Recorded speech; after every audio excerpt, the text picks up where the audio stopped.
بسم اللہ الرحمن الرحیم۔ السلام علیکم ورحمۃ اللہ تعالی وبرکاتہ۔ معزز ناظرین، امید کرتا ہوں آپ تمام احباب خیر و عافیت سے ہوں گے اور اللہ تعالیٰ کے حفظ و امان میں ہوں گے۔ ایک صاحب نے سوال پوچھا ہے کہ کیا جو چھالوں سے پانی نکلتا ہے یا پیپ نکلتی ہے یا وہ زرد پانی نکلتا ہے، کیا اس سے وضو ٹوٹ جاتا ہے یا نہیں؟ اگر یہ کسی کپڑے پہ لگ جائے تو کپڑا نجس ہو جاتا ہے، ناپاک ہو جاتا ہے یا نہیں؟ از روئے شرع کیا حکم ہے، وضاحت فرما دیں۔ تو دیکھیں، اس میں جو چھالوں سے نکلنے والا پانی ہے اس کی دو صورتیں ہیں۔ ایک تو یہ ہے کہ وہ چھالے کا چھلکا اترا ہے اور چھلکا اترنے کے بعد پانی نکلا ہے۔ اب پانی نکلنے کی صورت یہ ہے کہ یا تو وہ پانی نکل کر بہہ گیا ہے یا وہ پانی اپنی جگہ پہ کھڑا ہے۔ یہ دونوں صورتیں الگ الگ ہیں اور دونوں صورتوں کے احکام بھی الگ الگ ہیں۔ اگر تو پانی اپنی جگہ پہ رکا ہوا ہے، چھالے کا چھلکا اتر گیا اور اس کے بعد اس سے جو زرد پانی نکلا یا سفید پانی نکلا یا اس کے علاوہ کسی طرح کا پانی اس سے نکلا، وہ اپنی جگہ پہ رکا رہا، تو اس صورت میں وضو نہیں ٹوٹے گا۔ رہی بات یہ کہ چھالے کا چھلکا اترا اور اس کے بعد اس سے جو پانی نکلا، پانی کی کیفیت تھی کہ وہ اپنی جگہ کو چھوڑ گیا، نکل کر بہہ گیا پانی، تو اس صورت میں وضو ٹوٹ جائے گا۔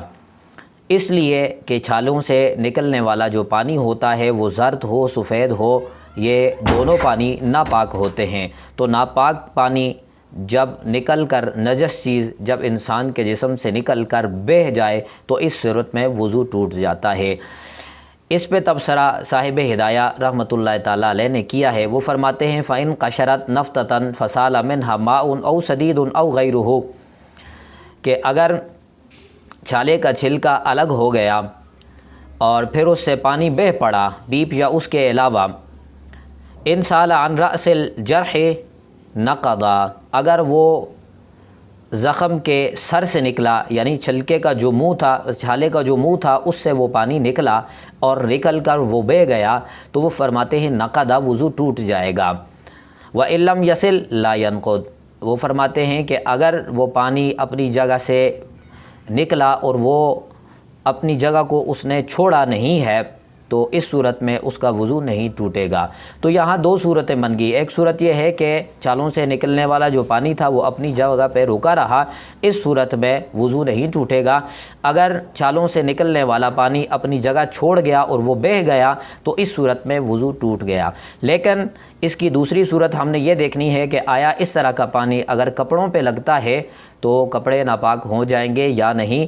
تو چونکہ یہ نجس چیز ہے اور صاحب ہدایہ نے اس پہ بات کی ہے، وہ فرماتے ہیں کہ لہو جب بہت زیادہ خون جب بہت زیادہ پک جاتا ہے تو وہ کچ لہو کی شکل اختیار کر لیتا ہے، اور زیادہ پک جائے تو وہ پانی کی شکل اختیار کر لیتا ہے۔